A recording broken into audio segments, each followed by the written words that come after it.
The film opens inside a grimy tattoo parlor run by an elderly, battle-hardened man. As he inks the skin of a young criminal, one of the gang's runners storms in carrying an envelope filled with strange black sand. The gangsters joke about it, unaware of its meaning, but the old man turns pale the moment he sees it. Trembling, he explains that the black sand is a warning, the calling card of the most ruthless assassins on Earth. Legendary ninja executioners. Years ago, he crossed paths with them and barely survived. When the gang mocks his fear, he rips open his shirt to reveal a horrific scar carved deep into his chest. He explains that he lived only because his heart is located on the opposite side of his body. Before anyone can react, chaos erupts. A blade flashes through the darkness, splitting a man's head in an instant. Another victim is yanked violently into the air by a thin wire, only for his mutilated remains to crash back down.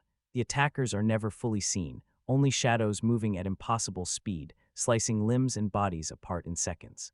Once the room falls silent, the killers finally step into view, emerging from the darkness like ghosts. The story then shifts to Japan and introduces the Azunu clan, an ancient ninja order led by the merciless Lord Azunu. For over a century, the clan has operated unseen, kidnapping abandoned children from across the globe and molding them into flawless killing machines through relentless and cruel training. World leaders secretly rely on them, paying massive amounts of gold to erase their enemies. Rumors link the clan to the deaths of powerful global figures, and those who know of their existence live in constant fear. During one training gathering, Lord Azunu presents a new child to the group, a boy named Reizo. Abandoned by his parents, he was taken in personally by the clan leader, who believes the boy has the potential to inherit his legacy. Because of this expectation, Reizo is subjected to harsher treatment than the others. By age 10, his body is already marked with scars from relentless punishment. Stealth is drilled into him brutally. During one test, he steps onto a creaking wooden floor, and the slightest sound results in his feet being slashed by a concealed blade. The pain keeps him awake through the night. For the first time, Reizo experiences compassion when a fellow trainee tends to his wounds in secret. Her name is Kiriko. Unlike the others, she shows warmth and doubt toward the clan's violent doctrine. As years pass, Reizo and Kiriko grow together, quietly bonded, rarely speaking, but always protecting one another. Reizo matures into the most gifted warrior the clan has ever produced, but his rise is not without suffering. During a sparring match against the senior ninja Takeshi, Reizo is defeated through cheating. Instead of condemning the foul play, Lord Azunu punishes Reizo, accusing him of weakness and subjecting him to a devastating torture technique that leaves him collapsed in agony. His final trial is survival itself, enduring the night without aid. When Azunu finds him standing at dawn, ready to train again, the master acknowledges his strength. Reizo soon surpasses all others, defeating opponents while blindfolded and restrained. Kiriko is proud of him, yet her doubts deepen. She increasingly disobeys the clan's rigid rules, and Reizo warns her that Azunu will tear her heart out if he discovers her defiance. Kiriko replies that her heart already belongs to Reizo and cannot be taken. During a training exercise, Kiriko is ordered to stab another trainee. Unable to bring herself to do it, she hesitates. Enraged, Lord Azunu slashes her face and has her thrown into a cage as punishment, marking a turning point that will change everything. Reizo secretly sneaks out at night to see Kiriko, slipping her water through the bars of her cage. Days later, during a stormy evening, Kiriko manages to scale the outer wall and urges Reizo to flee with her. Torn between fear and loyalty, Reizo refuses. The clan is the only world he has ever known, and he cannot bring himself to abandon it. Kiriko's escape attempt ultimately fails. She is captured and brought before the clan for punishment. In a cold and merciless display, the senior warrior Takeshi drives a blade straight through her heart while the others watch. Though Reizo remains physically standing, something inside him is shattered forever. Despite his grief, he stays with the clan, burying his pain deep within. The story jumps ahead several years to Berlin, inside Europol headquarters. A determined forensic analyst named Mika uncovers troubling financial patterns that hint at the existence of a hidden organization. Unaware of how dangerous this knowledge is, she presents her findings to her superior, Maslow. He dismisses the idea at first, unwilling to believe that an elite group of assassins operates beyond global oversight. Mika, however, shows him evidence linking secret payments from world leaders to the sudden deaths of prominent figures. Intrigued despite himself, Maslow agrees to look deeper. Their investigation leads them to records left behind by a former high-ranking KGB agent named Sabatin. Years earlier, he had uncovered similar information, but when his claims began attracting attention, he was labeled unstable, stripped of his position, and eventually murdered. Meanwhile, Reizo is revealed to be living in Berlin as well, hiding in a rundown apartment while carrying out a covert mission. Each morning, he continues his brutal training, balancing on a block of nails just as he was taught. During a visit to a neighborhood laundromat, he encounters a seemingly friendly woman. Instantly sensing something off, Reizo realizes she is a ninja assassin. Without warning, the two launch into a vicious fight. Moments later, blood seeps from a washing machine, inside which her lifeless body spins silently. Mika continues her pursuit of the truth by meeting Sabatin's widow. The woman recalls how fearless her husband once was, but after his disgrace, paranoia consumed him. He fortified their home with multiple locks, kept every corner illuminated, and eliminated shadows wherever possible, believing darkness was where ninjas thrived. Despite his precautions, one night the power went out and he was killed. Back at work, a senior official arrives to review Mika's activities. It is obvious he is monitoring her, as rumors have spread about her curiosity crossing dangerous boundaries. That night, Mika returns home to discover the entire building has lost power. Cautiously, she enters her pitch-black apartment, only to be ambushed by a ninja. Just as she is about to be killed, another assassin intervenes, slaughtering the attackers with deadly precision. The man who saves her is Reizo. A flashback reveals Reizo's first mission as a full-fledged assassin. He carries out the kill with unrestrained brutality, releasing years of suppressed rage. Afterward, he joins the clan on a rooftop, where Lord Azunu praises him and calls him forward. Instead of bowing, Reizo strikes. Using his Kaioketsu Shoge, he slashes Azunu's face, destroying one of his eyes. The other ninjas retaliate savagely, beating Reizo and throwing him off the building. He survives only because he crashes into the water below. Since recovering, Reizo has turned against the clan, sabotaging Azunu's assassination operations whenever possible. Saving Mika was no exception. Knowing the ninjas can track scent, Reizo takes her to a hotel where they change clothes. Mika contacts Maslow and tells him she is with Reizo. Although Maslow understands that Reizo is not their true enemy, he has been ordered to detain him, and his own life depends on obedience. When the three meet to plan their next move, police suddenly surround Reizo and take him into custody. He is transported to a secret facility, where he is chained alone inside a high-security holding cell. Mika soon realizes that Maslow had Reizo detained out of sheer panic. Despite knowing Reizo isn't the real threat, Maslow refuses to release him, believing the prison is the safest place he can possibly be. That night, Mika secretly visits Reizo's cell and offers him water. Reizo quietly warns her that the assassins are already close and will strike at any moment. Mika rushes to alert Maslow, but the warning comes too late. The facility suddenly plunges into darkness. From the shadows, ninjas emerge, moving faster than the eye can follow. Even armed with cutting-edge weapons, the soldiers stand no chance against them. As Reizo is about to be executed, Mika unlocks the chains restraining his hands. Freed, Reizo launches into combat, cutting through the attackers with lethal precision. He urges Mika to escape, knowing he cannot protect both of them. Although he is the most elite warrior the Azunu clan ever trained, facing an entire squad alone pushes him to his limits. Eventually, Reizo and Takeshi confront each other on an open road. Takeshi raises his sword to deliver the final blow, but at the last second, Mika crashes into him with her car. She rushes Reizo to a nearby hotel. Gravely wounded, he refuses medical treatment. Mika stays by his side, speaking softly to him as he drifts in and out of consciousness. She apologizes for being unable to help him more and thanks him for saving her life. Afterward, she discreetly removes a tracking device and alerts Maslow to their location. Before the authorities can arrive, the assassins strike again. Reizo is abducted without a trace. When the police reach the hotel, they find only Mika sitting alone. She tells them Reizo was taken 10 minutes earlier. Back at the Azunu stronghold, Reizo is brought before Lord Azunu.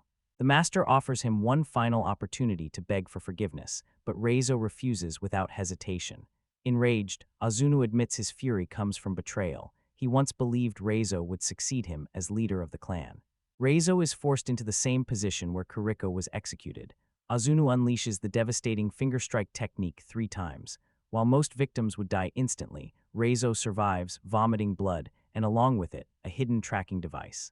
Before the ninjas can react, Mika arrives with a full police assault unit. Explosives tear through the compound, eliminating the clan's advantage of darkness.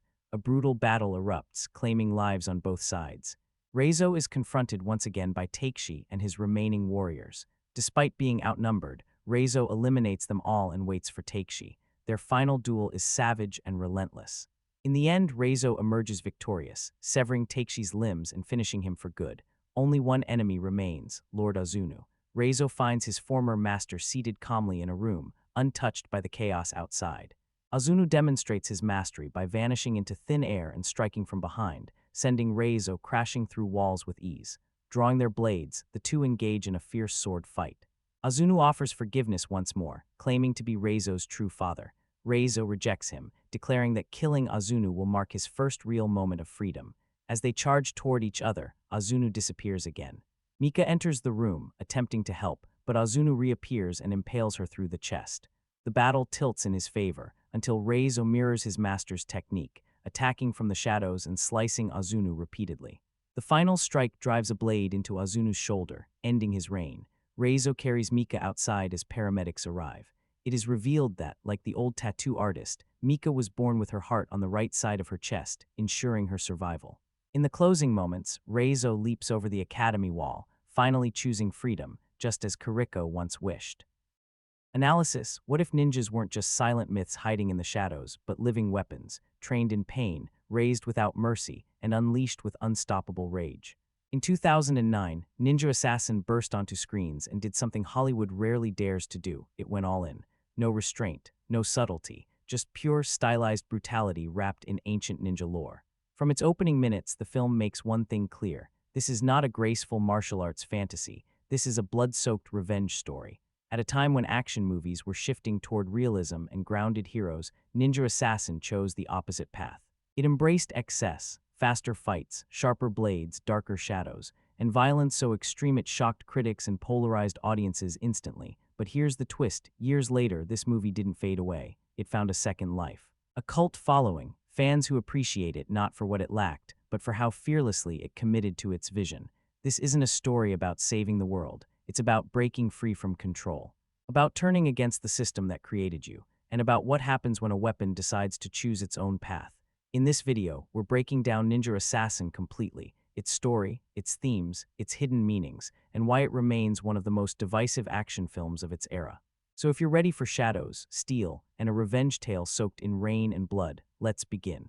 Released in 2009, Ninja Assassin is a high-octane action thriller directed by James McTeigue, a filmmaker known for his visually aggressive and stylized storytelling. Backed by the same producers who helped redefine action cinema with The Matrix, this movie was designed to be bold, fast, and unapologetically intense. At the center of the film is Rain, making his Hollywood lead debut in a role that demands both physical brutality and emotional restraint.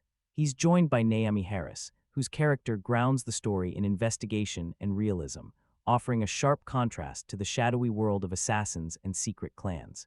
The film moves across multiple international locations, from neon-lit cities to hidden training grounds, creating a global atmosphere where danger feels omnipresent. Every setting reinforces the idea that this world operates beneath society's surface, unseen and unchecked.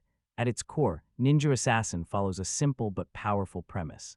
A man raised as a weapon by a secret ninja organization breaks free and becomes their most dangerous enemy. There are no complicated political webs here, no drawn-out exposition. The story is intentionally lean, built to support relentless action and visual storytelling. The focus isn't on who controls the world, but on what happens when control is lost. If you're expecting a slow burn or a character-heavy drama, this movie isn't trying to be that. Instead, it offers a stylized revenge thriller where speed, silence, and steel take center stage, setting the stage for a brutal journey that only escalates from here. At its core, Ninja Assassin is a pure revenge-driven action film, but boxing it into a single genre doesn't do it justice. This movie lives at the crossroads of martial arts cinema, crime thriller, and dark fantasy, blending ancient ninja mythology with modern, hyper-stylized violence. The action isn't just fast, it's feral. Blades slice through the darkness, bodies vanish into shadows, and every fight feels less like choreography and more like an ambush. The film deliberately exaggerates violence, not for realism, but to create a graphic, almost comic book intensity. The emotional tone is cold, brutal, and unforgiving. There's very little warmth here, and that's intentional. The world of Ninja Assassin is one where compassion is punished and weakness is exploited. Silence often speaks louder than dialogue, reinforcing the isolation of its central character. Thematically, the film revolves around control, identity, and rebellion. Rain isn't just fighting enemies, he's fighting the system that shaped him. Raised without choice, trained without mercy, and stripped of individuality, his journey is about reclaiming humanity from a life designed to erase it. This isn't a movie made for everyone. It's aimed squarely at viewers who enjoy stylized violence, intense martial arts action, and dark revenge narratives. If you're drawn to stories about lone warriors, secret societies, and breaking free from manipulation, this film speaks directly to that instinct. Ninja Assassin doesn't ask you to reflect quietly. It challenges you to endure its world, feel its brutality, and decide whether freedom is worth the blood it costs. The story of Ninja Assassin begins in the shadows, where childhood is not protected but weaponized. Rain is taken in as a boy by the Azunu clan, a secret ninja organization that doesn't raise children, it breaks them. Orphans are trained through pain, fear, and relentless discipline. Compassion is forbidden. Attachment is weakness. Every lesson is carved into flesh and memory. Among the trainees is a young girl who dares to show kindness, something the clan sees as betrayal. When she is brutally executed as punishment, something inside Rain fractures. For the first time, obedience gives way to doubt, and doubt in this world is a death sentence. Rain disappears, escaping the clan and becoming a ghost. Years later, the story shifts to the modern world, where a Europol researcher begins uncovering a disturbing pattern. Unexplained political assassinations, all pointing toward an unseen network of killers. Her investigation pulls her into a reality most people don't believe exists. Meanwhile, the Azunu clan realizes Rain is still alive, and worse, he's no longer under their control. What follows is a deadly collision of past and present. The clan hunts Rain relentlessly, sending elite assassins to erase their greatest failure. But Rain is no longer the obedient child they trained. He has become something far more dangerous, a weapon that chose its own target. Each encounter escalates the conflict. Every fight isn't just about survival, it's about severing ties to a past built on cruelty. As Rain moves closer to the heart of the clan, the story becomes less about escape and more about confrontation. This is no longer a chase. It's a war between creator and creation, and only one of them is walking away. The ending of Ninja Assassin is not about spectacle alone, it's about finality. After surviving countless ambushes and dismantling the clan piece by piece, Rain reaches the inevitable moment he's been running toward since childhood, a final confrontation with the master who created him. This battle isn't just physical, it's deeply personal. Every strike carries years of pain, obedience, and suppressed rage. When Rain finally defeats his former master, it marks more than the fall of a villain. It represents the collapse of an entire ideology, one built on fear, control, and the belief that humans can be molded into tools without consequence. Symbolically, Rain's victory isn't about revenge alone, it's about choice. For the first time in his life, Rain acts entirely on his own will. He isn't following orders, he isn't reacting to punishment, he is deciding who he is and who he refuses to be. The film doesn't tease a sequel or promise a larger universe. Instead, it ends on a note of hard-earned survival. Rain walks away not as a hero celebrated by the world, but as someone finally free from the chains of his past. The open question isn't whether ninja clans still exist, they likely do. The real question is simpler and more powerful. Can a weapon, once broken and reforged, ever truly live as a human? Ninja Assassin leaves that answer with the viewer, and then fades back into the shadows where it began. At first glance, Ninja Assassin feels like pure adrenaline, but beneath the blades and blood, the film is packed with visual symbolism that quietly deepens its story. Let's start with blood. In the early scenes, blood represents punishment and control, every drop tied to obedience and fear during Rain's training. But as the film progresses, blood takes on a different meaning. It becomes the price of freedom. By the final act, blood no longer signifies weakness, it marks rebellion. Then there's Rain itself. It's not just a stylistic choice. Rain appears during moments of transition, escapes, confrontations, turning points. Symbolically, it acts as a cleanser, washing away the past, blurring identities, and allowing Rain to disappear from who he once was. The heavy use of shadows and silhouettes is another quiet detail many viewers overlook.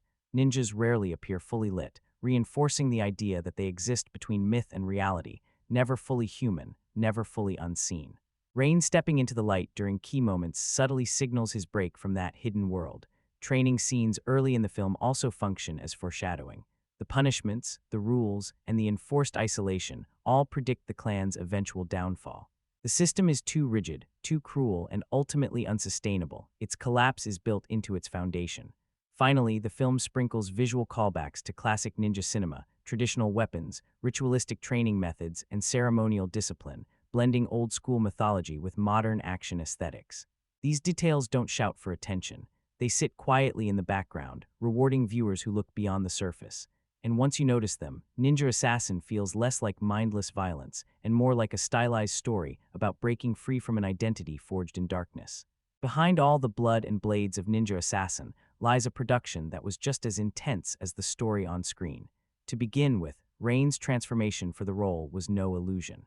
He underwent months of brutal physical training, learning martial arts choreography, weapon handling, and high-impact stunt work. He reportedly dropped a significant amount of weight and performed many of his own stunts, something the film's fast, close-up combat constantly puts on display. The movie was produced by the same creative minds behind The Matrix, and that influence is everywhere. The exaggerated physics, hyper-stylized action, and dramatic slow-motion moments are deliberate choices, designed to make the fights feel larger than life rather than realistic. Here's a lesser-known fact. Ninja Assassin was originally even more violent. Early cuts of the film pushed the limits so far that the movie struggled with ratings boards. Several scenes were trimmed or altered to avoid an NC-17 rating, meaning what we see on screen is actually a toned-down version of the director's original vision. The heavy use of CGI blood wasn't just about spectacle, it was also practical. It allowed filmmakers to amplify violence while keeping performers safer during complex fight choreography. This stylistic choice is one of the film's most controversial aspects, but also one of its defining signatures. Despite its ambitious scale, the film faced marketing challenges and stiff competition at the box office. But behind the scenes, it stands as a rare example of a Hollywood action film that fully committed to ninja mythology, without softening its edge for mass appeal. Love it or hate it, Ninja Assassin is the product of extreme dedication, bold creative risks, and a production team willing to push boundaries, even if it meant dividing audiences in the process. To truly understand Ninja Assassin, you have to see it in conversation with the films that surround it.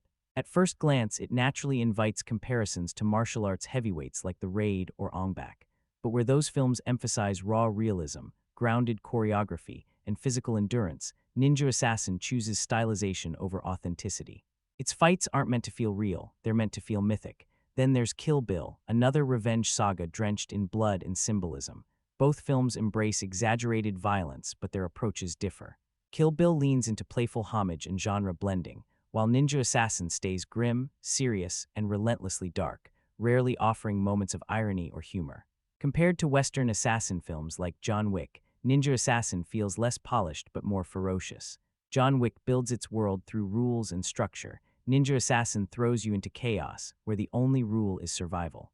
One is sleek and controlled, the other is raw and savage. What this film arguably does better than many rivals is commitment. It never tries to soften its tone to please everyone, but that same commitment is also its weakness. Where other films balance action with character depth, Ninja Assassin sacrifices emotional complexity in favor of non-stop intensity. In the end, this movie doesn't try to outdo its genre rivals. It chooses a different lane entirely. And whether that lane feels exhilarating or exhausting depends entirely on what kind of action experience you're looking for. When Ninja Assassin was released, the reaction was split down the middle. Critics were largely unforgiving. Many dismissed the film as shallow, overindulgent, and excessively violent. The thin storyline and limited character development were common targets, with reviewers arguing that style completely overwhelmed substance. But audiences, that's where the conversation changes. Action fans and martial arts enthusiasts embraced the film's unapologetic intensity. For them, Ninja Assassin delivered exactly what it promised: relentless combat, striking visuals, and a dark, no-compromise tone. Over time, this disconnect between critics and viewers became one of the film's defining traits. At the box office, the movie underperformed compared to expectations, especially given its international scope and high-profile producers. Yet its life didn't end there. Home media releases and streaming platforms gave it a second wind, allowing new viewers to discover it without the weight of opening week hype. Today, Ninja Assassin is often described as divisive rather than forgotten.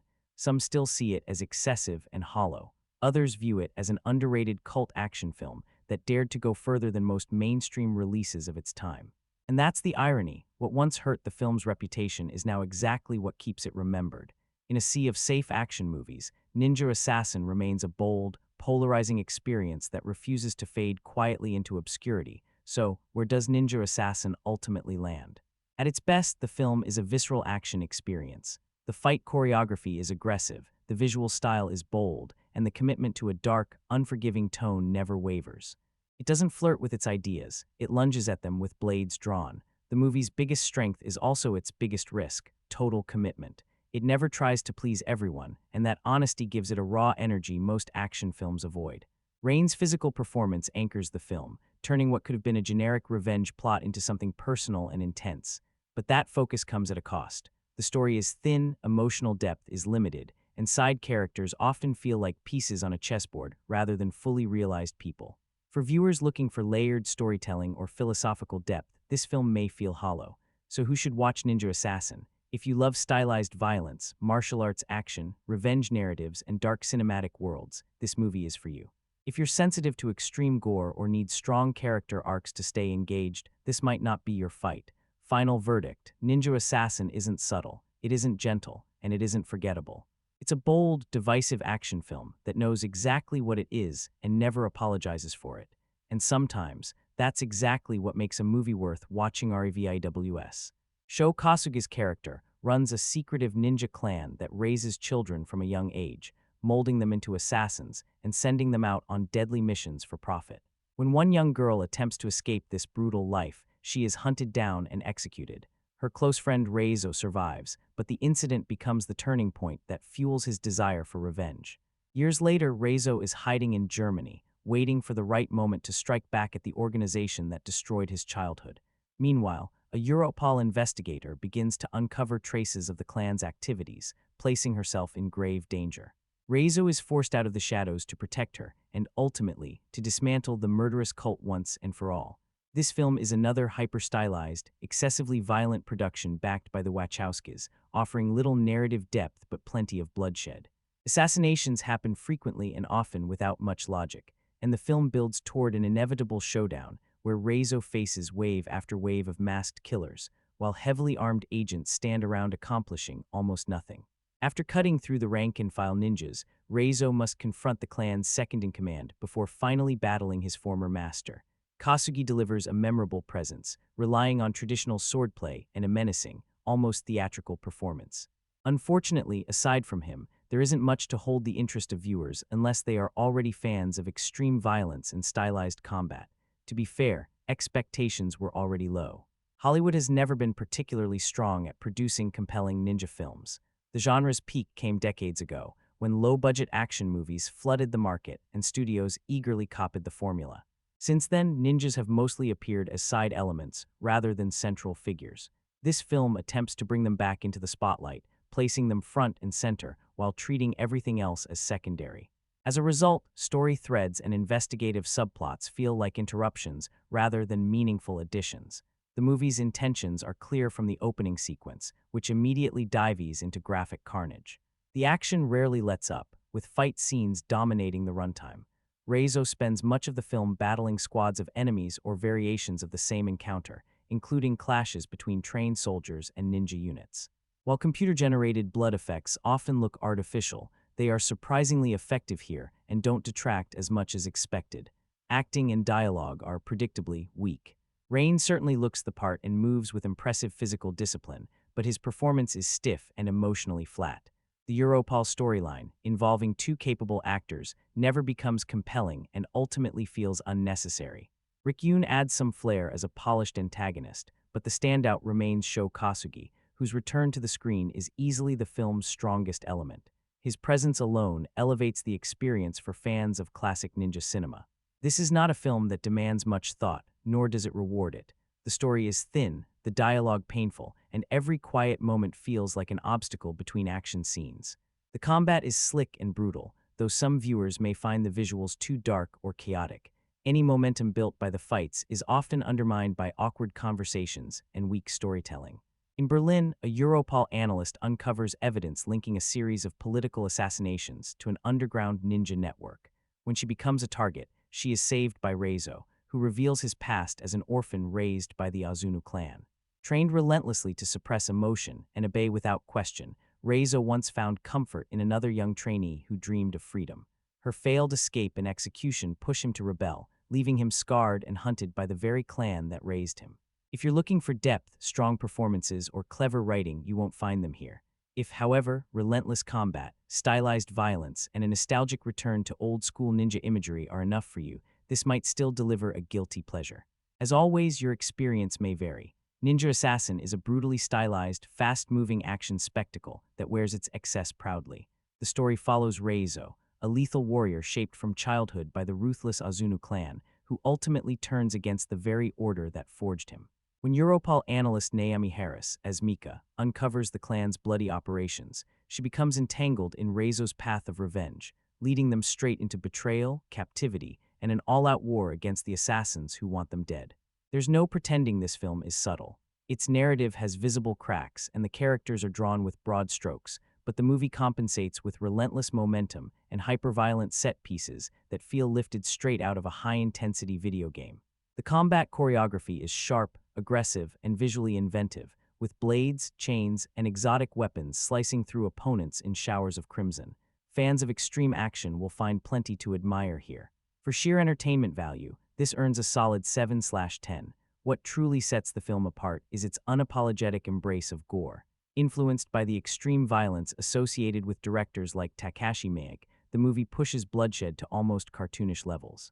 Limbs are severed, bodies are torn apart, and every major fight escalates into a frenzy of motion and carnage. This is ninja cinema turned up to 11. The plot itself is straightforward and predictable, but that simplicity works in the film's favor. There are no shocking twists, yet boredom never sets in. The pacing stays tight from beginning to end, and the action arrives early and rarely lets up. The dialogue is functional and direct, avoiding unnecessary filler, which keeps the story moving at full speed. One noticeable flaw is the language choice. An ancient Japanese ninja clan communicating primarily in English feels historically and culturally off-key. While clearly done for accessibility, a greater use of Japanese dialogue could have added authenticity. Similarly, the idea of the clan recruiting and training non-Japanese children stretches believability, though these issues are minor within the film's exaggerated reality. The cast performs well across the board. Korean pop star Rain, despite having no formal martial arts background prior to filming, delivers an impressive physical performance as Reizo. Veteran martial artist Sho Kasugi lends credibility and intensity as the relentless master pursuing his former student, while Yune provides a formidable rival in the final confrontation. Stylistically, the film blends Eastern martial traditions with Western action filmmaking, combining ancient codes of honor, swordplay, ritual, and modern digital effects. Wire work, CGI enhancements, and rapid editing add a contemporary edge to old-school ninja combat, resulting in action scenes that are both nostalgic and technically modern. Due to its extreme violence, the theatrical cut was heavily censored in several countries, yet still received adult-only ratings worldwide. The unrated version, featuring significantly more blood and graphic detail, has since become the preferred edition among fans, cementing the film's reputation for savage intensity. This movie firmly belongs to the classic ninja subgenre that flourished in the 1980s, following in the footsteps of films like Enter the Ninja, Revenge of the Ninja, and Ninja III. The domination, but with modern polish and far less restraint. In the end, Ninja Assassin is not about realism or depth. It's about speed, blades, blood, and vengeance. If you enjoy relentless martial arts action and don't shy away from extreme violence, this is a film you definitely shouldn't miss. These films were part of the slickly produced canon era under Golan Globus, many of them directed by Sam Furstenberg. His work throughout the 1980s, including the American Ninja series and other action-heavy titles, helped define a certain low-budget but energetic martial arts style. A familiar face in many of those productions was Michael Dudikoff, a frequent lead in karate and ninja-themed cinema. Years later, the ninja genre resurfaced in modern form with projects such as Ninja 2009 and its sequel, but Ninja Assassin clearly aimed for something more stylized and extreme. Director James McTague openly cited Japanese anime influences like Ninja Scroll and Samurai Champloo, which explains the film's heightened violence and graphic exaggeration. Visually, the movie leans into dark yet colorful imagery thanks to cinematographer Carl Walter Lindenlaub, while Ilan Eshkeri provides a dramatic and energetic musical score that keeps the momentum going. McTague, who previously worked closely with the Wachowskis on projects such as V for Vendetta, brings a polished, big studio feel to the production. The film also carries the unmistakable stamp of producer Joel Silver, known for pushing spectacle and intensity. One critic even went so far as to label Ninja Assassin the greatest ninja movie of all time, a bold claim that's hard not to raise an eyebrow at. The opening minutes almost push the film into self-parody territory, and it's easy to consider switching it off early on. But stick with it, and the movie settles into a familiar martial arts narrative. A gifted student breaks away from his ruthless master, only to return later as a force of vengeance. It's a story that's been told countless times, regardless of era or star, and this film makes no attempt to reinvent it. What Ninja Assassin does do, however, is raise the bar for sheer excess. It may well be one of the most brutally violent entries in the genre, overflowing with decapitations, fountains of blood, and gravity-defying combat. One suspects the next film in line will try to outdo it simply for the sake of escalation. Claims of being pleasantly surprised by such carnage are baffling, unless flying limbs and arterial spray are your idea of a welcome shock. Perhaps the most accurate description comes early on, from an elderly tattoo artist who warns that the killer is a demon sent straight from hell. It's an oddly fitting summary. Realism has never been part of the ninja fantasy, and the film makes no effort to respect physics, logic, or probability. Characters survive the impossible, coincidences stack endlessly, and the plot exists largely as a framework to move from one massacre to the next. That said, for viewers who want relentless action, the movie delivers exactly what it promises. Clad in black, masked assassins emerge from the shadows in endless waves, wielding razor-sharp weapons with acrobatic flair. The fight choreography is fast, polished, and heavily enhanced with CGI, as renegade ninja Reizo, played by Rain, fights for survival against the very clan that raised him. Running parallel to this is a thin investigative subplot involving Europol agent Mika Coretti, who uncovers a pattern linking a series of high-profile assassinations. Her trail inevitably leads to Reizo, putting both of them in the clan's crosshairs. Flashbacks fill in the gaps, showing the brutal training methods, emotional cruelty, and personal betrayal that drove Reizo to abandon the order. Anyone seeking nuance or restraint should look elsewhere. Ninja Assassin is unapologetically excessive. Limbs are severed, bodies are split apart, and blood coats nearly every frame. For fans of extreme, over-the-top ninja action, it's a loud, savage, and shameless piece of popcorn cinema that knows exactly what it is and never pretends to be anything more. From the very first scene, the film makes it clear what kind of ride you're in for. If the opening doesn't turn you away, chances are you'll be able to enjoy everything that follows.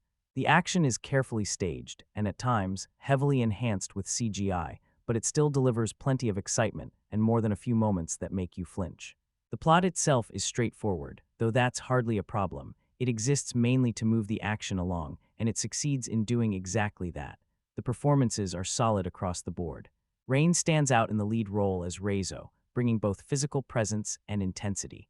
Sho Kasugi is convincingly intimidating as Lord Azunu, the former mentor turned primary antagonist. Supporting roles from Naomie Harris and Ben Miles also help ground the film. Overall, this is an easy recommendation for fans of action films centered on blades and martial combat.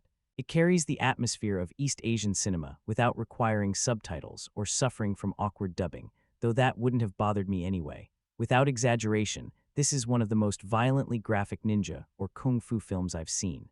The story revolves around a secret ninja clan that has operated for centuries, carrying out assassinations around the world for a steep price. Children are raised within this organization under harsh, merciless conditions where weakness means death and disobedience is not tolerated. Reizo is one such child who eventually rebels and escapes, setting himself against the very clan that shaped him. For martial arts fans, there are plenty of well-executed fight scenes, though one drawback is that many of them take place at night, making the action harder to see. For viewers who enjoy over-the-top violence, the film certainly delivers. Fatal strikes are accompanied by exaggerated sprays of blood, clearly designed to provoke shock and spectacle. Much of this gore is digitally enhanced, similar to the stylized violence seen in graphic novel-inspired films, while other scenes rely on more traditional effects, still unrealistic in quantity, but visually impactful. This isn't a movie that asks the audience to think deeply. It's designed as pure entertainment. Turn your brain off, sit back, and enjoy the chaos. Reizo's backstory follows a familiar arc, an orphan trained in a brutal system who ultimately turns against his master due to cruelty and moral conflict. His former teacher, Azunu, is openly abusive, and that mistreatment becomes the catalyst for Reizo's escape and eventual vendetta. From that point forward, he becomes both a target of the clan and a disruptor of their operations. While the film excels in action, it also stretches believability to the breaking point in several scenes. Fans who enjoy action purely for its spectacle will likely overlook this, but those who prefer realism may find it distracting. Personally, that lack of grounding lowered my overall impression, leaving the film feeling average and aimed more toward younger audiences. That said, there are two elements that help maintain interest. One is the narrative twist on the traditional martial arts mentor-student relationship.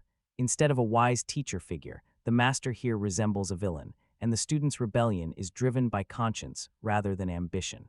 It's also refreshing, in a way, to see ninjas portrayed less as noble warriors and more as treacherous assassins, even if they're still given near-mystical abilities. The other strength lies in the way the action is filmed.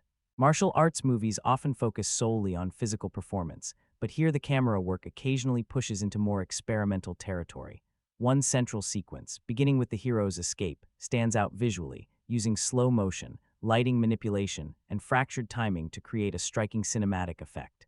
The opening and final action scenes are more conventional, but that middle section feels like a deliberate stylistic experiment. You don't need a great movie to introduce visual innovation.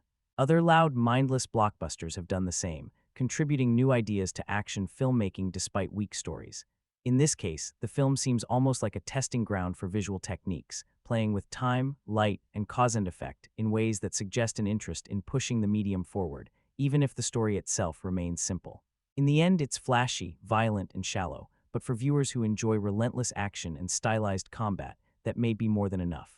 From the very start, it's clear that Ninja Assassin has no interest in realism. This is loud, excessive, over-the-top Hollywood action that gleefully pushes the human body far beyond any believable limits. Characters endure injuries that would end normal lives instantly, and the ninja move with such impossible speed they appear more like shadows or afterimages than people. It's outrageous, unapologetic, and strangely entertaining if you're willing to accept its absurd rules. The film places pop star Rain front and center as Reizo, a man raised from childhood by the ruthless Azunu clan to become a living weapon. Under the iron grip of Azunu, played with intimidating presence by Sho Kasugi, kidnapped children are molded into emotionless killers. Reizo's loyalty shatters when his lover Kuriko is brutally executed for attempting to escape the clan, a moment that finally pushes him to turn against the only life he's ever known. Marked for death, Reizo becomes both hunter and prey. Running alongside Reizo's story is Europol analyst Mika Coretti, portrayed by Naomie Harris, who begins uncovering a disturbing pattern behind a series of political assassinations. She suspects that governments are secretly outsourcing murders to a hidden ninja organization. Her investigation places her directly in the Azu clan's sights, forcing her into an uneasy alliance with Reizo as assassins and authorities close in from all sides. Narratively, this is familiar territory. A deadly warrior seeks redemption by destroying the system that created him. There's nothing groundbreaking here, and the story follows a well-worn path. That said, the script does make an effort to give Reizo emotional motivation rather than portraying him as a mindless killing machine. Flashbacks to his brutal training add context and help justify his violent crusade, even if the emotional depth remains fairly simple. Where the film truly earns its keep is in the action. The violence is extreme, sometimes cartoonishly so, with limbs severed, bodies shredded, and blood flowing in near-operatic excess. CGI gore is everywhere, complemented by practical effects that make Reizo's injuries especially uncomfortable to watch. Logic is routinely sacrificed, particularly in how much punishment Reizo absorbs without slowing down, but spectacle clearly takes priority over plausibility.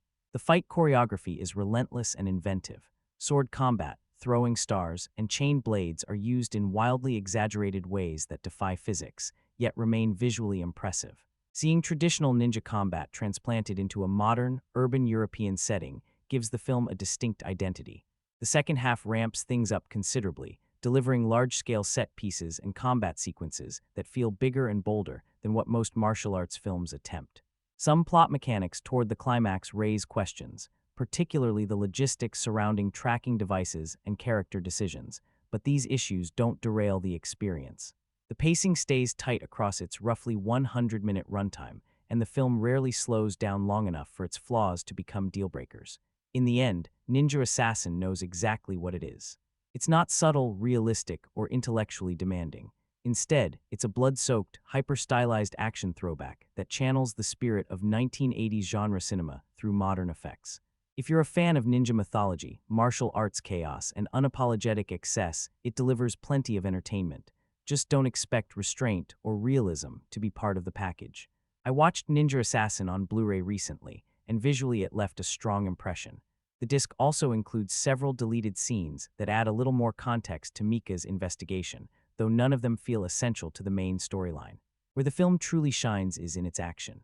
The combat sequences are relentlessly stylish and often jaw-dropping, ranging from a brutal ninja assault on a Europol facility to an intense roadside fight where traffic tears past the combatants, all the way to a fiery final confrontation inside a burning dojo, embers floating through the air as long-standing rivals clash. Reizo's signature weapon, a blade attached to a long chain, is used to devastating effect, slicing through enemies with savage precision.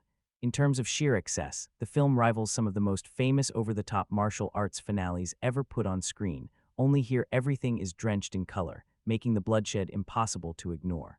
This is easily among the most graphic big-budget action films to receive a theatrical release. Limbs are severed, bodies are split apart, and the screen is frequently flooded with blood. The level of violence is extreme and unapologetic.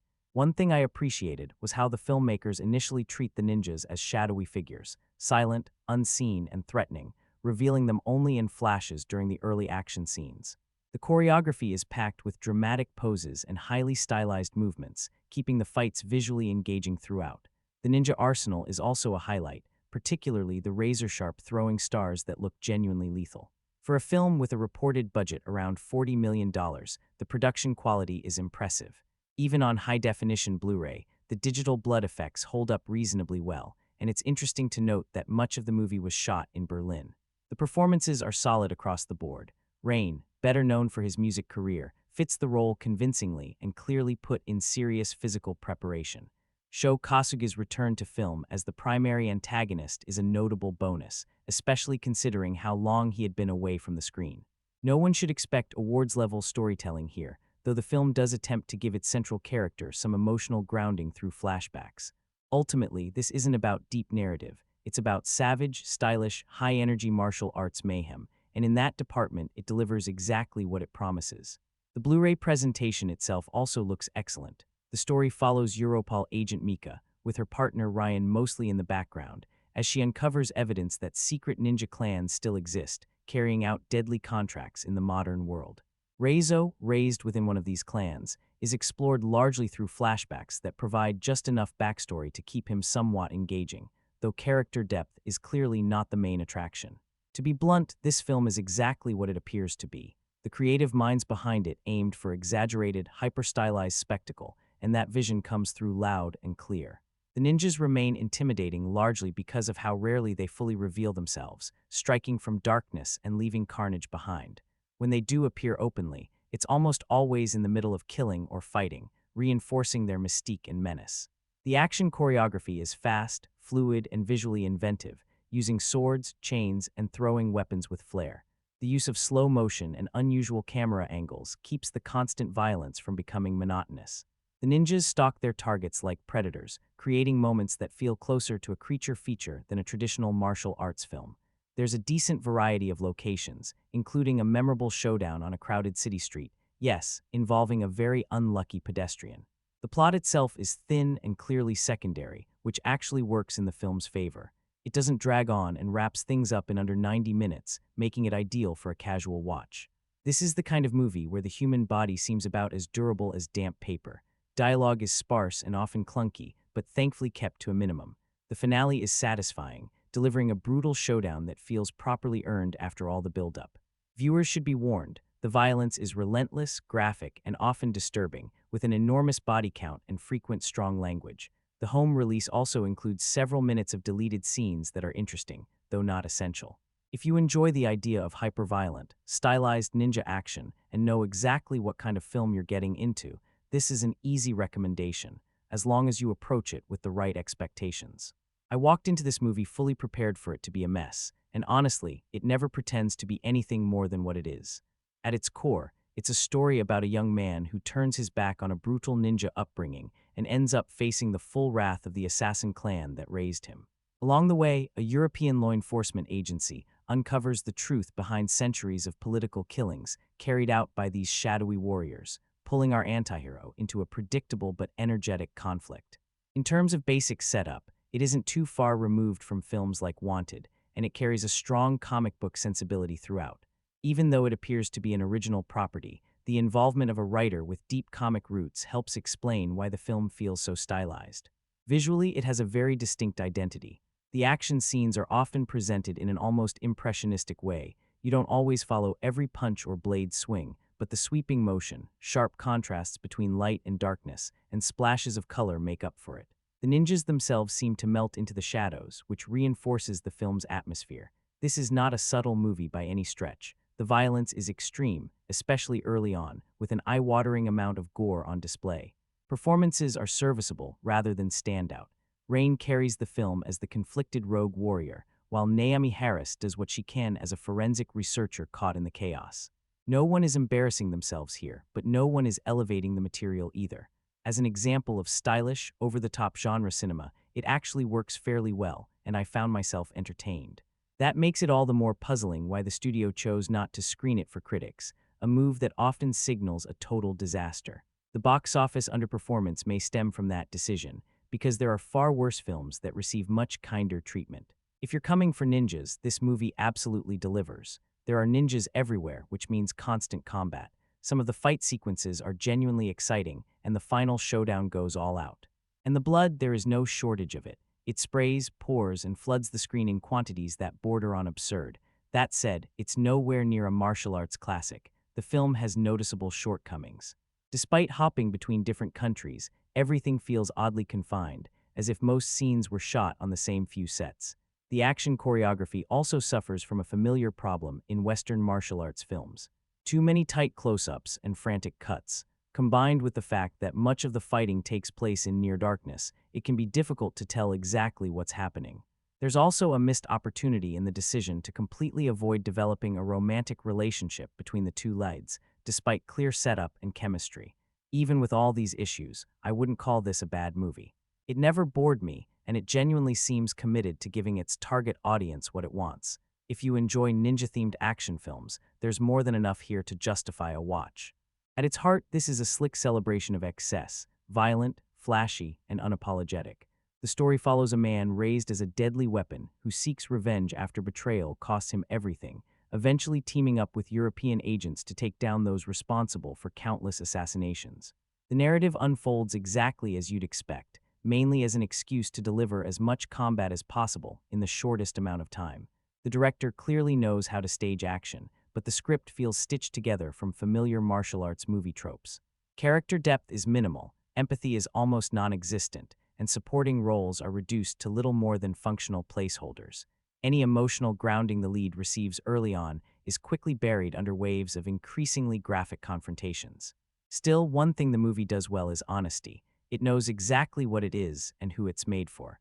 No one should walk into a film titled Ninja Assassin expecting awards recognition or broad appeal. It's aimed squarely at fans of violent, stylized ninja action, and on that front, it delivers exactly what it promises. This movie is about as pure a ninja spectacle as you can get. It's far from original, outrageously violent, soaked in blood and gore, and yet undeniably entertaining. The story centers on Reizo, played by Rain, the most skilled warrior trained within a hidden ninja clan that abducts children at a young age, strips them of identity, and raises them as deadly tools under the cold authority of their master. These children are renamed, reshaped, and molded into assassins with no room for compassion. Reizo's carefully conditioned world begins to unravel when he forms a forbidden emotional bond with a rebellious young female trainee, one of the few characters who shows genuine humanity. When she's brutally killed for stepping out of line, something in Reizo finally breaks. Ordered to execute another disobedient girl, he refuses, turning against the clan and barely escaping with his life. From that point forward, he becomes a hunted man. In the present day, Reizo crosses paths with Mika, a determined researcher whose investigation into unexplained financial crimes has unknowingly put her in the crosshairs of the ninja syndicate. As assassins close in, Reizo steps in to protect her, recognizing the same goodness in her that once inspired his own rebellion. What follows is a near-constant barrage of action, as Reizo, Mika, and increasingly involved police and tactical forces clash head-on with the ninja elite. There's a lot more happening than I'm letting on, intentionally so, but it's fair to say the film opens hard and rarely slows down. it delivers exactly what it promises. Relentless combat, excessive bloodshed, and stylized violence designed purely for spectacle.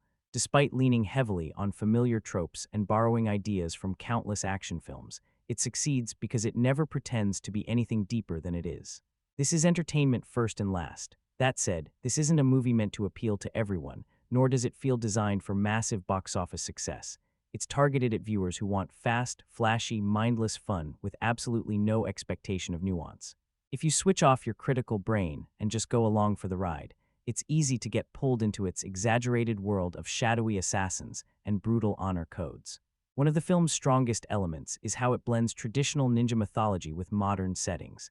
Instead of poetic, slow-burn martial arts drama, this movie throws ninjas into chaotic urban environments, pitting blades against guns, stealth against riot gear, and ancient tactics against SWAT teams. Some of the most enjoyable moments come from these clashes, especially a street-level fight sequence that stands out for its sheer energy. On the downside, the movie tries to cram too many ideas into its short runtime. Flashbacks are overused, the CGI blood often looks artificial to the point of distraction, and the film never fully convinces us that Reizo truly deserves his reputation as the deadliest assassin alive. We're told he's the best, but we're rarely shown why, until late in the film, when he suddenly takes on overwhelming odds and survives through sheer endurance. Another uncomfortable aspect is the depiction of extreme abuse inflicted on the children during training. While it may be intended to emphasize the cruelty of the clan, the repeated brutality can be genuinely disturbing and hard to watch. Still, none of this should come as a surprise. Anyone picking up a movie titled Ninja Assassin should already know exactly what they're getting. If someone walked into this expecting subtle storytelling or emotional depth, that's on them. This is not a family film. It's excessively violent, unapologetically gory, and absolutely not for younger viewers. On a personal note, I went in expecting to mock this movie. Friends had teased me endlessly, assuming I'd roll my eyes at something so over the top. Instead, I ended up enjoying it more than I anticipated, proof that sometimes a film succeeds simply by committing fully to its absurdity. That said, the movie isn't without frustration. The characters feel paper-thin, the narrative is already laid bare in the trailer, and the final confrontation stretches believability to the breaking point. When the solution becomes, send everyone in with guns, it undermines the entire mystique of ninja warfare. Subtlety goes out the window, replaced by chaos. In the end, this film plays like a loud, messy love letter to excessive action cinema. It's flawed, ridiculous, and often unintentionally funny, but if you're in the mood for a no-thinking-required ninja bloodbath, it delivers exactly that. Just don't expect anything more. I won't even bother digging too deeply into what the Europol agents are supposed to contribute to this film, because their presence feels almost entirely unnecessary. They exist mainly to justify one poorly executed action scene, which oddly ends with a ninja being casually taken out by a spinning car maneuver. That moment alone sums up much of the film's missed potential. While some of the fight choreography is impressive in isolation, it's frequently undermined by weak cinematography. Lighting is a major issue. Many scenes are so dark that it becomes nearly impossible to tell who is attacking whom. You could argue that this suits the stealthy nature of ninja combat, but when the audience can't follow the action at all, the effect quickly turns frustrating. Add to that the excessive shaky camera work during chase scenes and the habit of filming fights far too close, and the result is action that feels chaotic rather than thrilling. This film could have evolved into a modern take on the ninja genre, but instead it lacks both visual flair and narrative depth. It's a disappointing outcome given the setup. Reizo, portrayed by Rain, is raised from childhood to be a lethal, emotionless assassin. After completing his first mission, he turns his back on his brutal and sadistic mentor, Azunu, played with authority by Sho Kasugi. From that point on, Reizo lives in hiding, fully aware that escape from his past comes with a constant threat to his life. Meanwhile, Agent Coretti begins uncovering rumors about a secret ninja organization that carries out assassinations for governments and wealthy clients. Her investigation paints a target on her back, forcing her into an uneasy alliance with Reizo as the two struggle to survive. In the wake of Quentin Tarantino's Kill Bill films, ultra-violent martial arts cinema has enjoyed renewed popularity, and this movie clearly tries to capitalize on that resurgence. With a well-known Asian pop star in the lead and a strong appetite for stylized violence in Japanese cinema, the film understandably drew attention overseas. That said, the violence here is pushed to absurd extremes. Limbs are severed, heads roll, and blood sprays so frequently that it borders on excess, even by genre standards. Director James McTeigue delivers a tighter and more straightforward action film than some of his previous work, pairing Rain's physical presence with Kasuga's commanding villain performance. Supporting roles from Naomie Harris, Rick Yune, Ben Miles, and Sung Kang are solid, even if some characters are ultimately forgettable. Harris, in particular, stands out, bringing strong acting ability despite limited dialogue. Sung Kang also contributes well, though his role focuses far more on physical action than character development. The film offers plenty of combat sequences, and despite criticism about overly dark visuals, many of the battle scenes are clearer than expected on the big screen. This is very much a traditional martial arts movie, following a familiar formula. Viewers should be prepared for heavy violence and graphic imagery, as this is not a film designed for sensitive audiences. Sexual content is minimal, and the focus remains firmly on action. One drawback is the film's reliance on the same visual gimmick across multiple action scenes. While effective at first, repetition dulls its impact, and by the final confrontation, the outcome becomes predictable. Still, the finale manages to entertain. One interesting angle the film explores is how ninjas consistently overpower enemies armed with guns and body armor, reinforcing the idea that skill and speed trump firepower. Overall, this is a gritty, ultra-violent ninja movie that's worth watching at least once. It reinforces the return of ninjas to mainstream cinema, albeit in a form clearly intended for adult audiences. While the action is fast-paced and often stylish, it sometimes moves too quickly to fully appreciate what's happening on screen. The story itself feels scattered and occasionally sloppy, but the core premise, a rogue assassin escaping an evil ninja clan, remains compelling. Much of the film's draw comes from Rain's involvement, which explains why it attracted significant interest from Asian audiences. Despite its flaws, it stands as a brutal, modern homage to classic martial arts cinema. All things considered, the lead actor does an acceptable job. He may not be exceptional, but his physical presence, strength, and natural athleticism suit the role of a ninja quite well. The overall storyline isn't particularly groundbreaking, yet the flashback sequences stand out as a real highlight. Those moments exploring the past are easily the most engaging parts of the film. Ideally, the movie performs well enough financially to justify a sequel, because there's clear potential here, or at the very least, it might encourage studios not to shy away from making more hard-R action films. At the center of the story is a shadowy and ancient organization that abducts children and reshapes them into ruthless assassins, stripping them of emotion, identity, and any sense of normal life. These warriors are trained to move unseen, striking before their targets ever realize danger is near. The film follows Reizo, a highly skilled ninja who has grown disillusioned with the life he was forced into. Now living in isolation in Berlin, he has severed ties with the clan that raised him.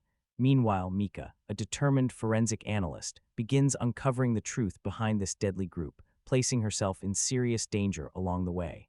As their paths cross, the two join forces to confront the organization, with a subtle romantic connection developing amid the chaos. For a modern ninja film, this one is surprisingly well constructed and entertaining. It blends contemporary espionage elements with frequent flashbacks that reveal Reizo's brutal upbringing. While the movie is unapologetically violent, often to extreme levels, it still attempts to provide character growth and internal conflict rather than relying solely on action. The martial arts choreography is impressive throughout, and the involvement of high-profile producers is evident in the polished look and execution of the film. Some viewers and critics complained about the film's intensity, even claiming audiences walked out early. Honestly, anyone who enters a movie titled Ninja Assassin and leaves because it delivers exactly that probably misunderstood what they signed up for. I expected ninjas, assassins, and excessive violence, and that's precisely what the movie delivers. What surprised me was that it also includes a coherent backstory, a structured narrative, and a more serious tone than anticipated. Yes, the violence is outrageous and often absurdly over the top, but that excess is part of the appeal. Are there plot holes? Absolutely. Are certain moments cheesy? A little, but far less than expected. Instead of leaning fully into camp, the film maintains a surprisingly serious atmosphere, supported by solid performances and visually stylish effects that feel more artistic than cheap. For fans of classic ninja films, this movie serves as a brutal yet respectful throwback, making it well worth the price of admission for action lovers. Rain leads the cast as Reizo, the outcast warrior. His background as a performer shows in the way he moves. His fight sequences feel fluid, controlled, and almost poetic. While his character is quiet and emotionally reserved, he still works as a believable protagonist, even if he occasionally feels underdeveloped. His acting shows promise, though it's clear he's still growing into the role. Naomie Harris delivers a strong supporting performance as Mika, the Europol researcher. Like Reizo, her character isn't given extensive depth, but she brings energy and conviction to the role. Her chemistry with Rain works well, and she nearly convinces the audience that intelligence and determination could stand against near-invisible killing machines. Ben Miles appears as the lead Europol agent, though his role feels underused. There was potential for more depth that never quite materializes. Director James McTague clearly demonstrates his strengths here. With experience on major productions and a strong visual style already established in his earlier work, he brings a confident hand to the action. His direction allows the ninjas to move through darkness and shadow in a way that feels stylish rather than artificial, avoiding an over-reliance on flashy CGI. While the story may not be deep, it does exist, and it's supported by a full exploration of the protagonist's origins and training. The action sequences are relentless, the fight choreography is sharp, and the bloodshed is constant. The death scenes are excessive, outrageous, and undeniably gruesome, but for fans of extreme action cinema, that's part of the fun. This is the kind of full-throttle, no-apologies action movie that's designed to get your blood pumping. Is it going to sweep award ceremonies or earn critical praise? Absolutely not. But does it justify the ticket price? Without question. As a straight-up action spectacle, it delivers exactly what it promises, even if it's been judged far more harshly than it deserves. That said, this is also a deeply flawed film. When I first sat down to watch it, I was convinced I was about to enjoy something genuinely cool. That feeling didn't last long. Part of my confusion may have come from the modern setting, which made me realize I was actually in the mood for something entirely different, namely Shogun Assassin. Of course, Shogun Assassin itself is a compilation drawn from the Lone Wolf and Cub films, of which there are many. Regardless, this movie has absolutely nothing to do with those classics. Instead, the story revolves around secretive ninja clans that hire themselves out as assassins for an absurdly large sum of gold. They operate in secrecy, existing mostly as myths and whispers. Frankly, that's probably for the best, because these warriors are portrayed as nearly unstoppable, raising serious questions about how modern law enforcement agencies, with all their advanced technology, could ever hope to defeat them. The narrative itself is thin and fairly unremarkable.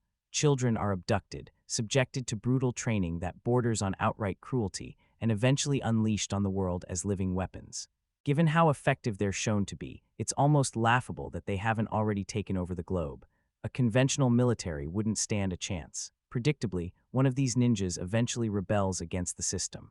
He crosses paths with a forensic investigator who has begun uncovering the truth behind the assassinations. With the reluctant assistance of international law enforcement, whose loyalties seem questionable at best, they track down and destroy one of the ninja clans. That leaves several more still operating, which feels less like a narrative choice and more like a setup for unnecessary sequels. Set largely in Berlin, the film follows Europol agent Mika Koretti, who discovers links between a series of high-profile murders and ancient ninja organizations. She is saved from an assassination attempt by Reizo, a rogue ninja on the run from his former clan. Together, they work to dismantle the organization that raised him, as Reizo seeks revenge for the loss of someone he loved. Released in 2009, the film emerged from the creator's desire to collaborate again with pop star Rain after his martial arts showcase in Speed Racer.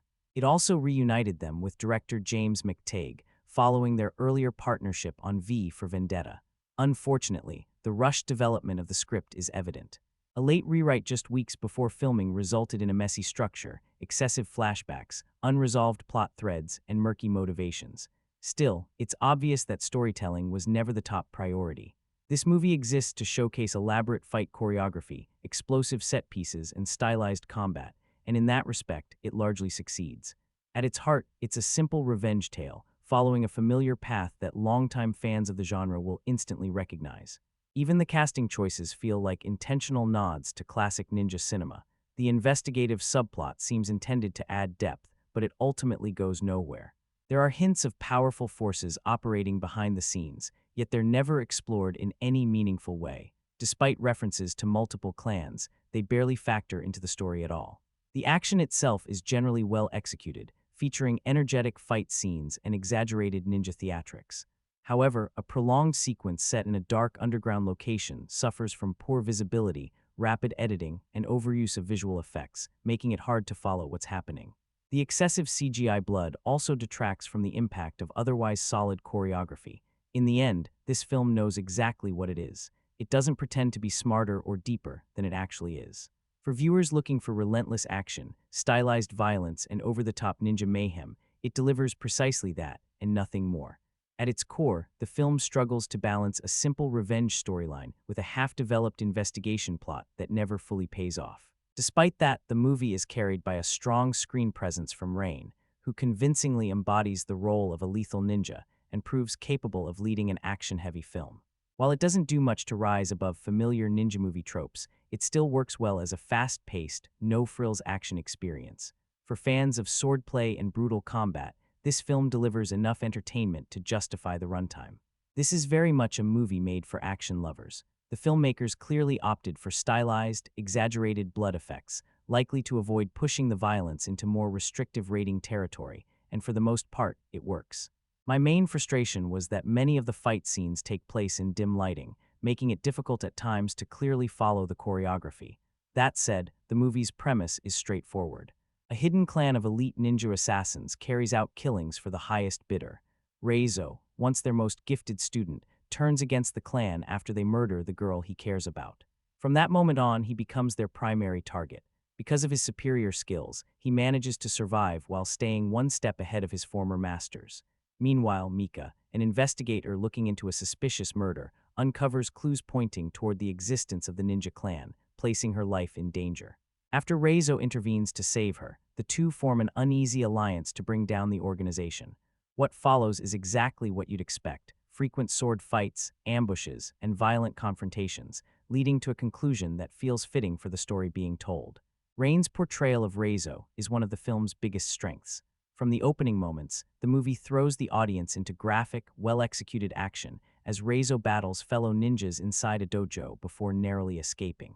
Flashbacks explore his brutal training, his favoritism within the clan, and his bond with a young female trainee.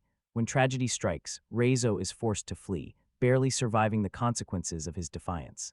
The film also cuts between his storyline and the pursuit, led by European law enforcement, managing to blend both narratives smoothly enough to keep things moving. The weapons used in combat add variety to the action scenes, and the violence, while intense, never feels absurd or poorly rendered. The visual effects, particularly the bloodwork, are stylized but effective. Overall, this stands as a solid ninja action film, and arguably one of the stronger modern entries in the genre, when compared to weaker Hollywood attempts like Blood. The Last Vampire, this movie is at least consistently watchable and far more engaging. Several smart creative choices help elevate the experience.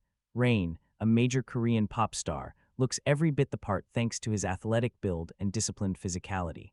While he isn't on the level of legendary martial arts icons, the filmmakers wisely emphasize sharp choreography and fluid movement over traditional hand-to-hand combat.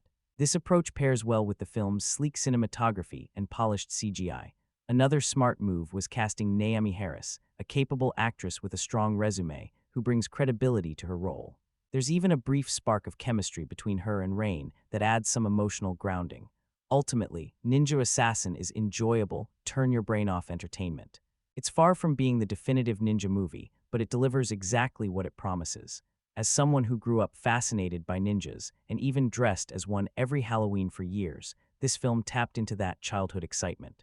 The narrative isn't always airtight, but the flashbacks, especially those centered on Reizo's harsh training under Azunu, carry a lot of emotional weight. The inclusion of genre legend Sho Kasugi feels like a tribute to longtime ninja fans.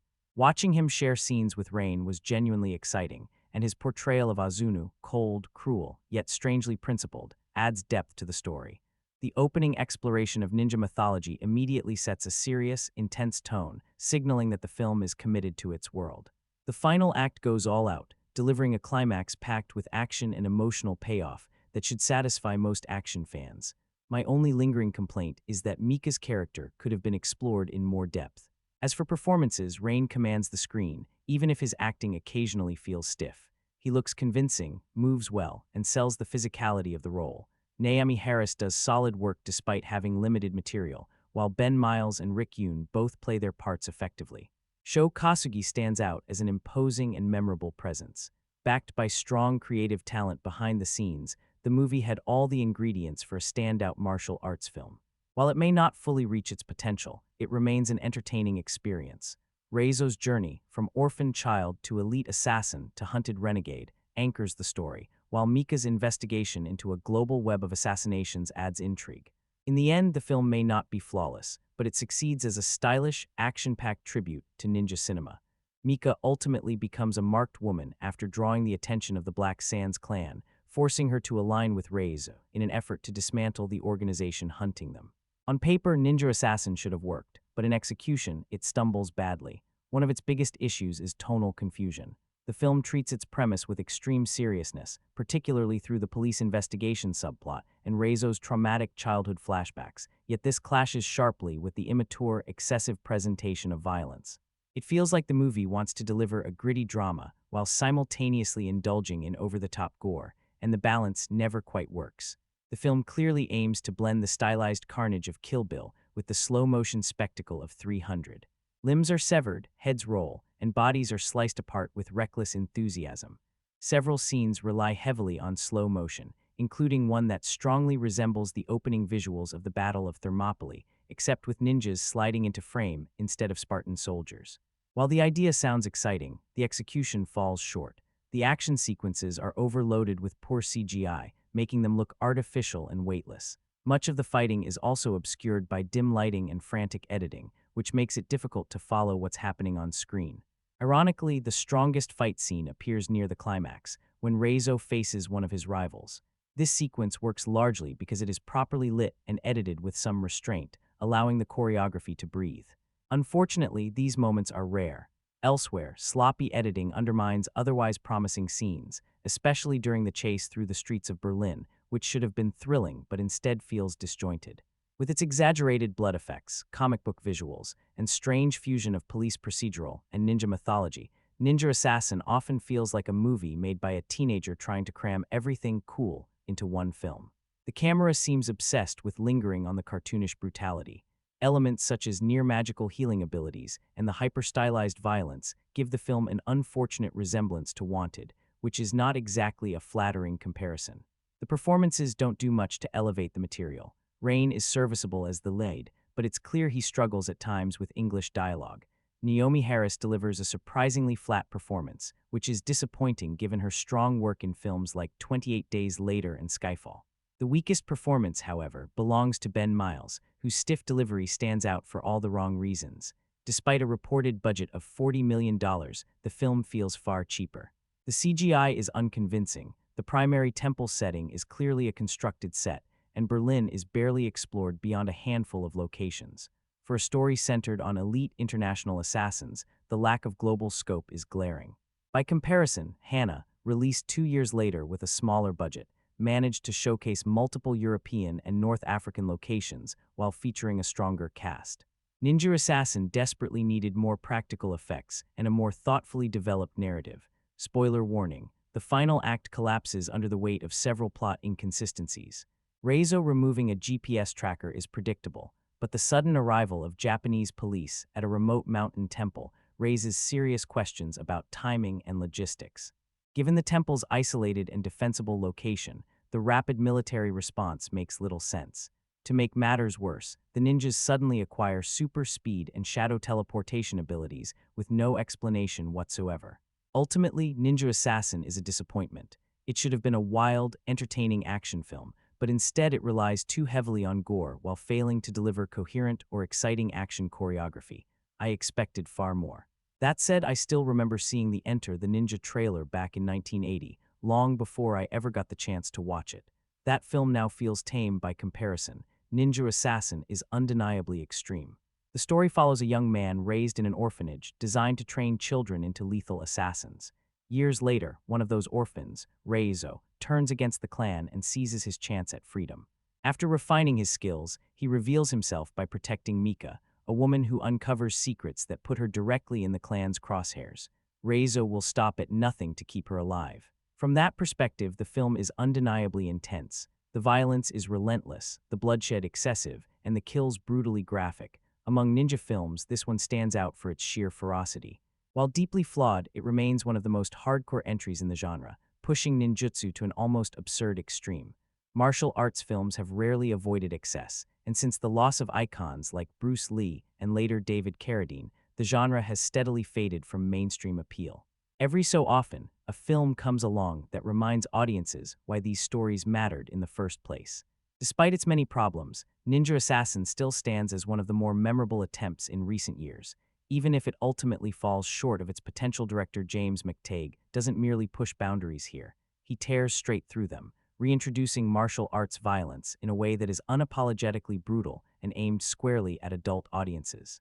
This is not a film for the squeamish. At its core, the story blends forbidden love with rigid traditions, clan loyalty, and lethal codes of honor, all relocated into a modern setting. Conflict ignites when a gifted pupil, Reizo, rebels against his ruthless ninja master and ultimately turns on the very order that raised him. Once marked for death, he finds himself constantly pursued, caught between his former mentor, fellow assassins, and their next unsuspecting victims. His only allies come from outside this shadow world, determined law enforcement officers Ben Miles and Mika Koretti, who slowly unravel the mystery behind a string of savage killings. Standing in stark contrast is Azunu, portrayed with chilling intensity by Sho Kasugi, whose presence alone reinforces the film's lethal tone.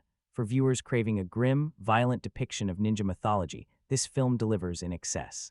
Bloodshed is constant, rage fuels nearly every confrontation, and the action rarely pauses long enough to let the audience breathe. It's a far cry from the sanitized martial arts fare of the past. Back in the early to mid-1980s, ninjas briefly dominated pop culture. They were treated like masked superheroes, gifted with impossible agility, inhuman strength, and abilities that bordered on the supernatural. That era produced countless low-budget action films, most of them following the same revenge-driven formula. One ninja wrongs another, and the cycle of vengeance begins. Ninja Assassin attempts to resurrect that long-abandoned genre, updating it with modern visuals and extreme violence. Unfortunately, the execution falls short of its ambition. The film relies heavily on exaggerated gore and hyper-stylized combat, which ultimately weakens any emotional weight the story attempts to carry. The narrative feels fragmented, and while the performances are serviceable, no worse than those found in classic 80s ninja films, the standout is undeniably Sho Kasugi, whose menacing presence recalls the genre's earlier days. Still, the film struggles to strike the right balance. It takes itself very seriously, yet undermines that seriousness with moments that drift into outright absurdity. One undeniable strength lies behind the camera. With James McTague directing and the Wachowskis producing, the film benefits from a sleek, polished presentation. Without their involvement, it likely would have faded into obscurity. Even so, while the movie is undeniably entertaining on a surface level, it rarely rises above being a stylish exercise in excess. There was hope that additional script refinement might elevate the story, but even experienced hands couldn't prevent it from becoming another relentless blood-soaked spectacle. At heart, the film plays like a live-action graphic novel. Reizo's journey is a simple one: revenge for the loss of the woman he loved, murdered by his former clan. Years of isolation have turned him into both hunter and prey, endlessly pursued by the organization that trained him. Running parallel to his story, an investigator attempts to expose the truth behind a series of brutal underworld assassinations, slowly uncovering the existence of an unseen army operating in total secrecy. Visually, the film is slick and impressively choreographed, with action sequences that rival the intensity of modern revenge epics. Much of the gore is digitally enhanced, giving it a stylized, almost unreal quality that makes it feel more illustrative than shocking. Surprisingly, Rain proves to be a convincing physical performer. Whatever training he underwent clearly paid off, as he carries the action scenes with confidence and presence. Ultimately, the film's most memorable element is its sheer volume of bloodshed, while its story remains thin and easily forgotten. While I found it enjoyable in the moment, it left little lasting impression. I wouldn't recommend it broadly, but for devoted martial arts fans or viewers who enjoy extreme action, it may still be worth a watch. One thing the movie makes clear is that ninjas, once unleashed, are unstoppable. If they target you, escape is almost impossible. You can't fight them, you can't negotiate, and you certainly can't hide. Even worse is betraying their code. A ninja is bound for life, and leaving the clan only paints a larger target on your back. Those who dare investigate them fare no better, as secrecy is their greatest weapon, and anyone who threatens it becomes just another mark for elimination. Stealth is the foundation of the ninja way. Once their cover is compromised, their greatest weapon, surprise, is gone. And how do I know this? Simple. This movie goes out of its way to teach you. In vivid, often excessive detail, it illustrates the chaos unleashed when someone becomes the target of trained ninjas. The director doesn't shy away from showing the brutality of their upbringing or how that ruthless discipline translates directly into real-world combat. At the center of this shadowy organization is its leader, portrayed as an almost godlike figure, cruel, authoritative, and utterly unforgiving. He demands absolute loyalty, and in exchange, he provides training, shelter, and most importantly, access to paid contracts. Because one thing this movie makes clear is that ninjas don't work for free. They aren't random killers roaming the streets. They're professionals who only act when hired. Once contracted, the job gets done, unless, of course, they run into one of their own who has gone rogue. That's where things get complicated. A renegade ninja, someone who abandons the clan, becomes the greatest threat. After all, it takes a ninja to understand a ninja. The only real way to defeat them is to destroy their base, but finding that hidden stronghold is nearly impossible without insider knowledge. And after seeing what these assassins are capable of, you might seriously reconsider wanting to cross their path in the first place. A few odd details stand out. For reasons never explained, every ninja here is portrayed as Asian. They're also gifted with near-superhuman abilities, leaping from rooftops, bouncing across surfaces like acrobats, and performing feats far beyond normal human limits. They operate in coordinated teams, strike with precision, and move with terrifying speed. No wasted motion. In, out, and back to their lair until the next assignment, except again for the lone renegades who work solo. I went into Ninja Assassin with fairly high expectations, especially after seeing the trailers. I watched it shortly after release, and while it's undeniably entertaining in many ways, there's one major issue that dragged the experience down for me. More on that shortly. The story follows Reizo, a ninja in training who defects after witnessing the execution of a fellow student who tried to escape. He eventually becomes a hired killer, but when European investigators begin uncovering the secrets of the ninja clans, Reizo is forced to intervene, particularly to protect one of the agents. The plot itself is extremely thin, but honestly I didn't mind. With a title like Ninja Assassin, I wasn't expecting narrative depth.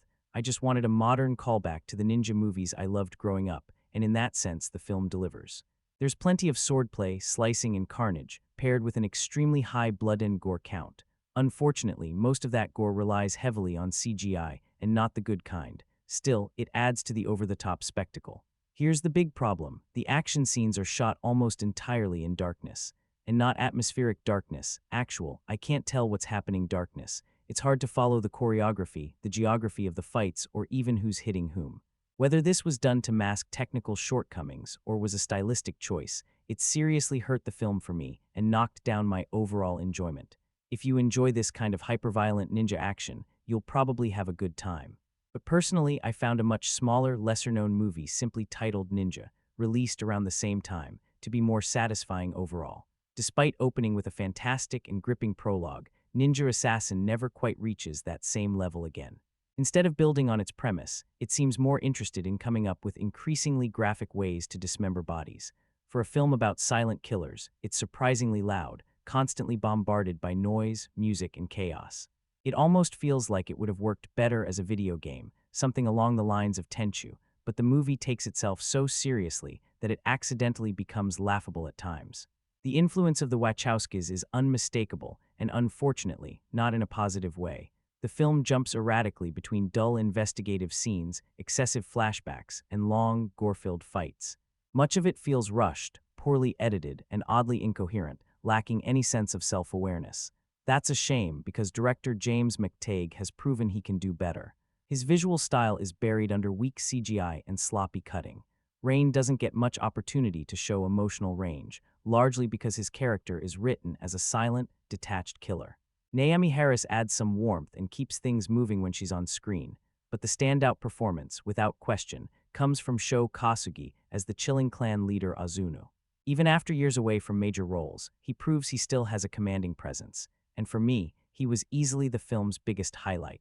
There's something admirable about Ninja Assassin trying to reintroduce the brutal world of ninjutsu to an audience that grew up long after the genre's glory days. Unfortunately, whatever promise that idea carried is largely buried beneath a barrage of stylistic excess and filmmaking decisions that drain much of the mystery and tension from the experience. What could have thrived in darkness instead becomes a relentlessly frantic explosion of violence.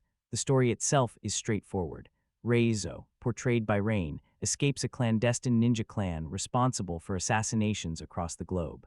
When Europol agent Mika Coretti uncovers evidence linking the group to a series of murders, she becomes their next target.